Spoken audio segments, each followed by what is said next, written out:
काफी सारे science enthusiast के मन में एक सवाल तो हमेशा रहता है कि क्या टाइम ट्रेवल पॉसिबल है।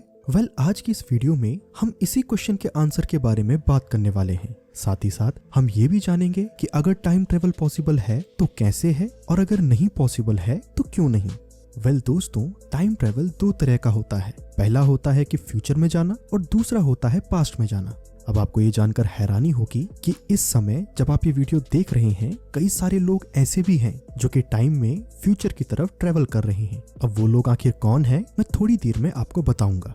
तब तक हम एक और बात जान लेते हैं कि फ्यूचर में ट्रेवल करना तो एक बार के लिए फिर भी पॉसिबल है, लेकिन पास्ट में ट्रेवल करना काफी ज्यादा ट्रिकी हो सकता है due to universe ending paradoxes. लेकिन कई सारी नई रिसर्चेस ये भी सजेस्ट करती हैं कि टाइम ट्रेवल दोनों डायरेक्शंस में करना सिर्फ पॉसिबल ही नहीं है बल्कि सेफ भी हो सकता है। लेकिन अब आपके लिए सवाल ये है कि अगर ऐसा हो तो क्या आप टाइम ट्रेवल करोगे? मोस्ट बेसिक लेवल पे टाइम ट्रेवल तीन चीजों पे डिपेंड करता है। Number 1 speed, number 2 space and number 3 gravity. For example, हम लोग जो कि अर्थ पर रहते हैं उनके लिए एक सेकेंड अलग होगा अगर हम कंपेयर करें उन लोगों से जो कि close to speed of light से ट्रेवल कर रहे हैं या फिर किसी ब्लैक होल के आसपास हैं। अब हालांकि हमारे पास वो टेक्नोलॉजी नहीं है जिसकी मदद से हम स्पीड ऑफ लाइट से ट्रेवल कर सकें, लेकिन मैथमेटिक्स एंड साइंस की मदद से हम ये अनुमान लगा सकते हैं कि आखिर टाइम कैसे काम करता है। अब जिन टाइम ट्रेवलर्स की बात मैंने वीडियो की स्टार्टिंग में की थी, वो और कोई नहीं बल्कि एस्ट्रोनॉट्स है जो कि करंटली 17,130 माइल्स पर आवर की रफ्तार में ट्रेवल कर रहे हैं, वो भी स्पेस में। और अगर आप पूछें कि ये फियरलेस एक्सप्लोरर्स आखिर है कहाँ, तो ये है इंटरनेशनल स्पेस स्टेशन में। जी हाँ, आपने बिल्कुल सही सुना, ये हमारे सर के ऊपर स्पेस में इंटरनेशनल स्पेस स्टेशन में है, जो कि टेक्निकली टाइम एंड स्पेस में ट्रेवल कर रही हैं। अब मैंने ऐसा क्यों कहा कि ये टाइम ट्रेवल कर रहे हैं?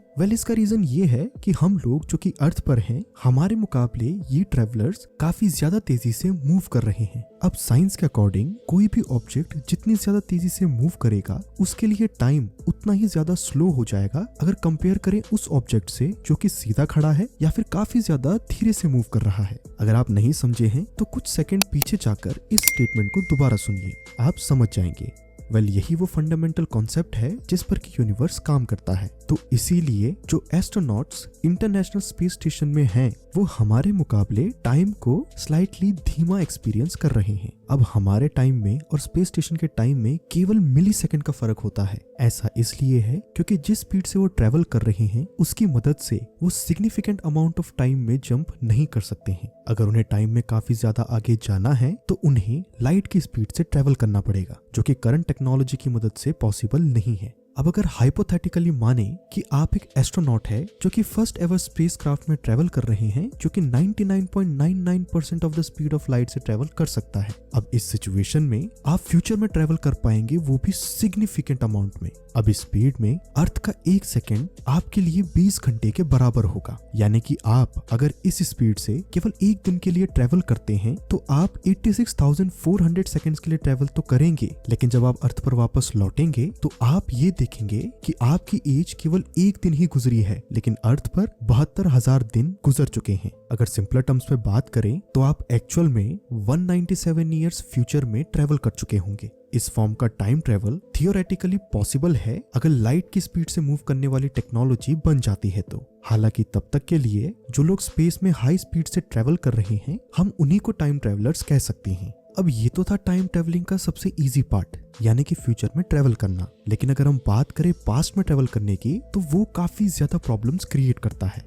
एक तरीका जिससे कि पास्ट में टाइम ट्रेवल किया जा सकता है वो है स्पेस के एक फेनोमेना को यूज करना जिसको कि वर्म होल्स कहते हैं। ये माना गया है कि ये वर्म होल्स या कहें टनल्स स्पेस के दो डिफरेंट पॉइंट्स को आपस में कनेक्ट करती हैं। और साथ ही साथ साइंटिस्ट का मानना ये भी है कि ये वर्म होल्स सिर्फ स्पेस को कनेक्ट नहीं करते हैं, बल्कि कई सारे वर्म होल्स ऐसे भी होंगे जो कि टाइम को भी कनेक्ट करते होंगे। अब अगर सीधे सीधे बताऊं तो कोई भी वर्म होल अब तक ढूंढा नहीं गया है, लेकिन साइंस का मानना है कि ये वर्म होल्स ना कि सिर्फ पॉसिबल हैं, पर ये काफी ज्यादा कॉमन भी हो सकते हैं।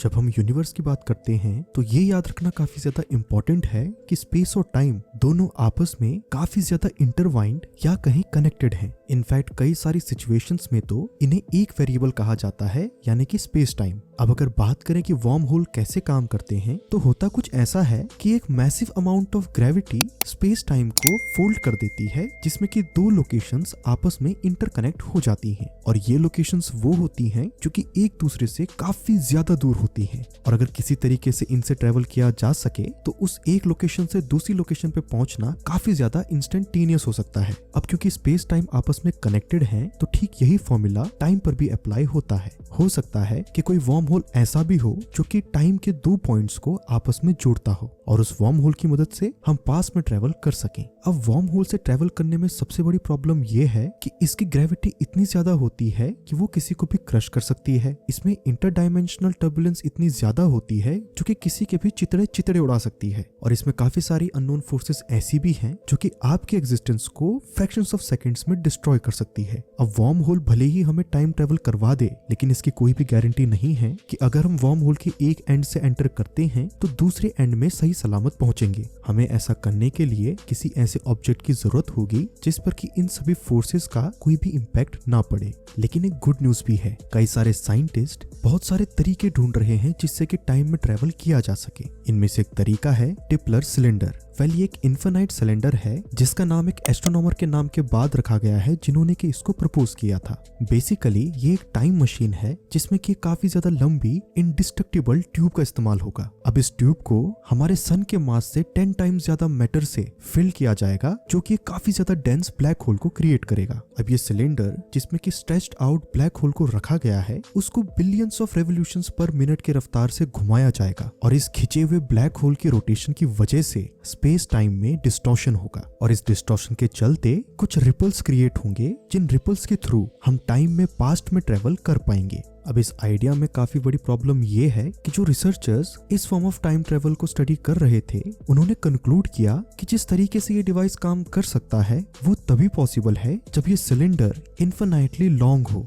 या फिर किसी ऐसे अननोन मटेरियल से बना हुआ हो जो कि ब्लैक होल को कंटेन कर सके। तो अभी तो हमारी टेक्नोलॉजी ऐसा कुछ करने से कोसों दूर है, और इसलिए पास में टाइम ट्रेवल कर पाना हमारे लिए काफी ज्यादा डिफिकल्ट हो जाता है। अब प्रॉब्लम सिर्फ यही खत्म नहीं होती है, बल्कि पास में टाइम ट्रेवल करना एक क्लोज टाइम लाइक कर्व होगा। यानी कि अगर किसी भी तरीके के कोई पैराडॉक्स को अवॉइड करना है, तो टाइम ट्रेवलर्स जो कि पास्ट में जा रहे हैं वो उसी समय तक पास्ट में जाए जब वो एग्जिस्ट करते हों। यानी कि अपनी एग्जिस्टेंस या कहें अपने जन्म से पहले के टाइम में वो ट्रेवल नहीं कर सकते हैं।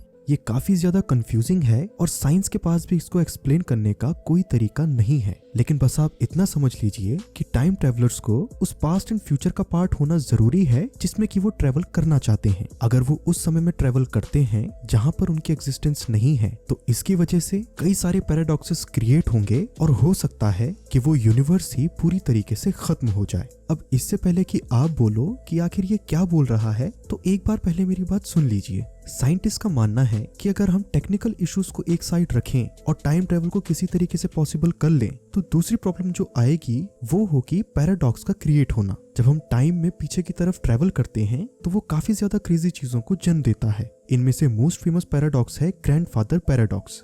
अब अगर आपको ग्रैंडफादर पैराडॉक्स के बारे में और अच्छे से समझना है, तो मैं आई बटन और डिस्क्रिप्शन में एक वीडियो के लिंक दे दूंगा। आप वो वीडियो जाकर जरूर देखें, आपको ग्रैंडफादर पैराडॉक्स अच्छे से समझ में आ जाएगा। लेकिन अगर मैं ग्रैंडफादर पैराडॉक्स को समराइज करना चाहूँ, तो मान लीजिए कि कोई इंसान पास्ट में गया है और वो वहां जाकर अपने ग्रैंडफादर को मार देता है। तो अगर उस आदमी के ग्रैंडफादर मर चुके हैं, तो इसका मतलब है कि वो कभी जन्म ले ही नहीं सकता है, और अगर वो जन्म नहीं लेता है तो इसका मतलब है कि वो कभी पास्ट में गया ही नहीं, और अगर वो कभी पास्ट में गया ही नहीं तो इसका मतलब कि उसने अपने ग्रैंडफादर को कभी मारा ही नहीं। अब यही वो पैराडॉक्स है जिसकी वजह से साइंटिस्ट सोचते हैं कि अगर इंसान टाइम में पीछे जाता है तो वो काफी सारे पैराडॉक्सेस को क्रिएट कर देगा, जो कि पास्ट में टाइम ट्रेवल को काफी ज्यादा इम्पॉसिबल बना देता है। और हो सकता है कि कोई ऐसा पैराडॉक्स क्रिएट हो जाए जो कि इस पूरे यूनिवर्स को ही खत्म कर दे। लेकिन रिसेंटली कई सारे रिसर्चर्स ने इन टाइमलाइन इनकंसिस्टेंसीज को एक नए नजरिए से देखना शुरू कर दिया है। उनका मानना है कि अगर कोई पैराडॉक्स किसी तरीके से क्रिएट हो भी जाता है, तो यूनिवर्स बैलेंस बनाने के लिए उस प्रॉब्लम को अपने आप ही ठीक कर देगा। अगर हम ग्रैंडफादर पैराडॉक्स का ही एग्जांपल लें, तो अगर वो इंसान पास्ट में जाता है और अपने ग्रैंडफादर को मार देता है, लेकिन यूनिवर्स हो सकता है कि कुछ ऐसा कर दे जिसकी वजह से वो व्यक्ति जिस आदमी को मारे वो एक्चुअल में उसका ग्रैंडफादर हो ही ना, क्योंकि ये भी तो हो सकता है कि उस इंसान को अडॉप्ट किया गया हो लेकिन ये बात उसे पता ना रही हो। अब इसी थियरी के बेसिस पर साइंटिस्ट का मानना है कि पैराडॉक्सेस अपने आप को अपने आप ही करेक्ट कर देते हैं, जिसकी वजह से पास्ट में टाइम ट्रेवल करना पॉसिबल हो जाता है बिना ये चिंता किए कि यूनिवर्स डिस्ट्रॉय हो जाएगा।